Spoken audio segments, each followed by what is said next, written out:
Stuffed கத்திரிக்காய் எப்படி பண்ணலாம்னு பார்க்கலாம். அதுக்கு இப்படி கத்திரிக்காயை இந்த காம்பை வந்து கட் பண்ணிக்கலாம். கட் பண்ணிட்டு இந்த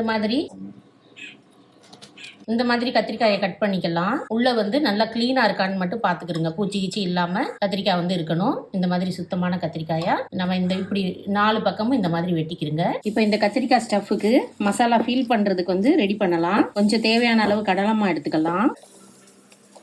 இந்த ஸ்பூன் அளவுல ஒரு 2 ஸ்பூன் மஞ்சள் பொடி போட்டுக்கிறேன். மிளகாய் பொடி போட்டுக்கலாம்.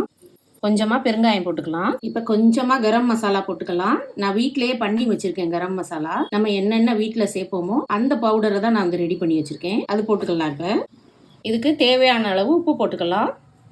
இப்ப பாருங்க, அரிகனோன்னு சொல்லக்கூடிய அந்த ஓமவல்லி இலை, இந்த இலையை வந்து நானே வீட்டுல காய வச்சு பவுடர் பண்ணி வச்சிருக்கேன். அது போட்டுக்கலாம். நல்ல வாசனையா இருக்கும் கத்திரிக்காய். இப்போ நல்லா மிக்ஸ் பண்ணிக்கலாம்.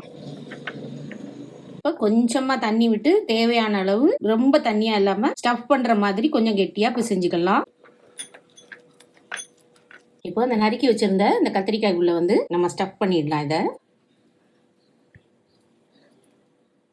இது வந்து நல்லா கத்திரிக்காய்க்குள்ள இறங்கணும். இந்த மாதிரி இருக்கணும்.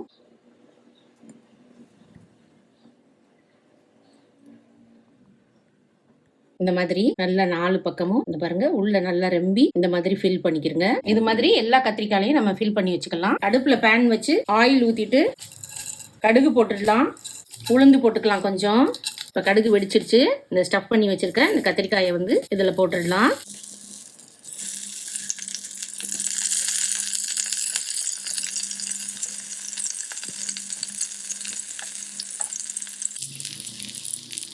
இப்போ இந்த கத்திரிக்காயில ஸ்டஃப் பண்ணதெல்லாம் நல்லா வேகணும், இல்லைன்னா பிஞ்சு பிஞ்சு வந்துடும் நமக்கு. ஸோ அடுப்பை சிம் பண்ணிட்டு கொஞ்சம் நேரம் மூடி வச்சிடலாம்.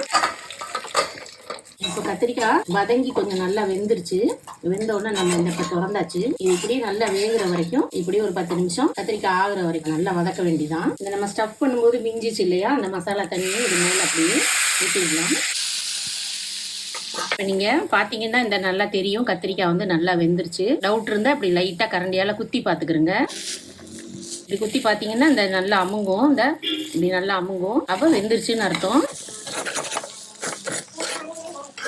இனி நம்ம கொத்தமல்லி தூவிக்கலாம். அவ்வளவுதான், கத்திரிக்காய் ஸ்டஃப்டு ஃப்ரை ரெடி.